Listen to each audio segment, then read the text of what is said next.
There's a completely different feeling about flying a real aircraft at night. There's a sense of solitude and peace, as if we're at one with our environment. And night flying always reminds me of the poem by John Gillespie Magee.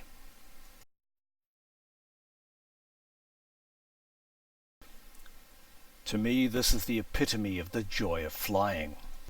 Magee had his reality, and we have our virtual reality. So in the next 3 videos, I'm going to cover basic night flying, a night fighter mission, and a night bombing mission. So what are the differences between flying during the day and flying at night? During the day, we rely on visual references from the horizon and the ground for the various attitudes of our flight. But at night or in bad weather, those references are not there. The pilot must then rely on instruments to fly the aircraft. And even for an experienced pilot, this is not an easy task. And you need special training to be able to fly on instruments in instrument conditions. The next issue is that visibility in general is greatly reduced both outside and inside the aircraft. A pilot's night vision is greatly reduced with bright lights. So we want to fly with as dimmer lights as possible in the cockpit. Another problem is navigation.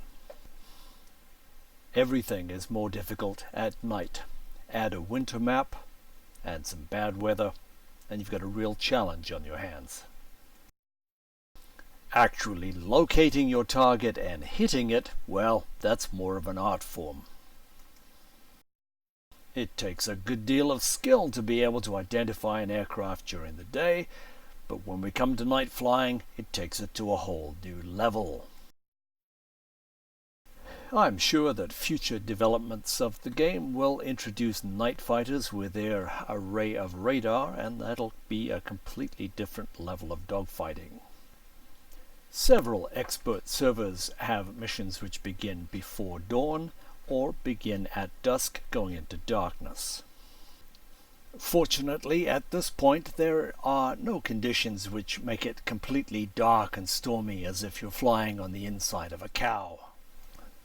So how do you transition from a daytime pilot to a nighttime pilot?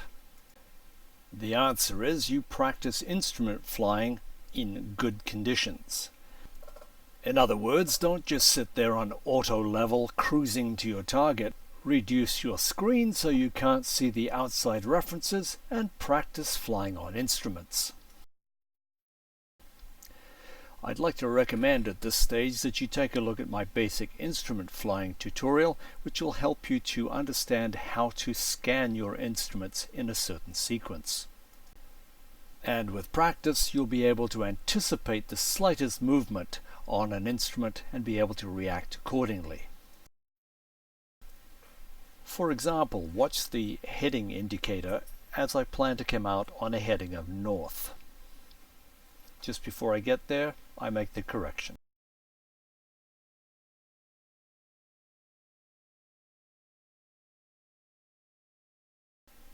And as we lower the nose, you'll see the airspeed indicator increase and also the altimeter start to decrease. Simple tips like these will help you to maintain control of your aircraft in instrument conditions, but it takes practice. For this nighttime takeoff, I'm lined up down the center line of the runway. I verify the runway heading because that is important to me when I'm keeping it straight on the takeoff roll. I concentrate on the heading and the airspeed as the gear and the flaps come up, then I can turn en route. I trim the aircraft for a constant angle of bank and watch my heading as it moves around. I'm scanning all the other instruments to make sure that nothing is doing something it shouldn't be doing. My instruments may tell me that I'm straight and level, which is true. The aircraft doesn't know it's upside down. And that can come to you as quite a surprise.